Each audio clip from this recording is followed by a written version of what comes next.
David was the king of Israel. One spring, David sent out the army, but he put another man in charge of them. David stayed in Jerusalem.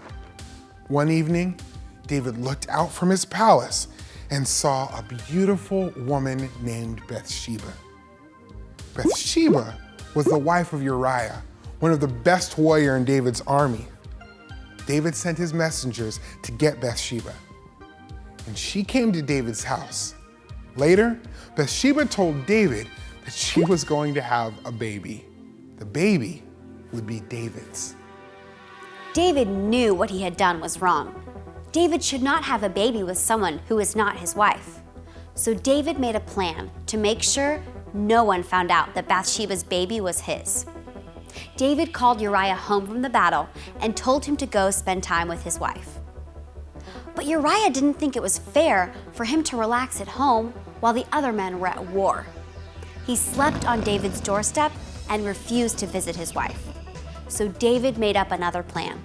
He instructed Joab, the leader of the army, to send Uriah into the hardest part of the battle so he would be killed.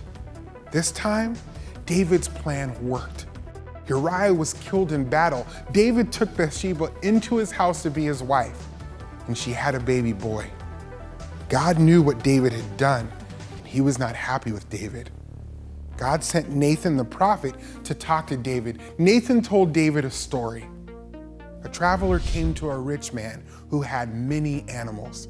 The rich man did not offer his own animal. Instead, he took a poor man's lamb, the only lamb he had, and gave it to the traveler to eat. This story made David feel angry. The rich man should die, David said. You are the man, Nathan said. God had given David a position of great power, and David took what wasn't his. David realized he had sinned against God. David deserved to die. You won't die for this, Nathan assured David, but God will punish you. Your son will die instead. David confessed his sin and prayed, God, create a clean heart for me. David realized he could try to please God with sacrifices, but that wouldn't be enough to pay for his sin. God wanted David's heart to change so that he would not want to sin again. When David sinned against God, God forgave him, but sin always comes with a price. God spared David's life, but David's son died.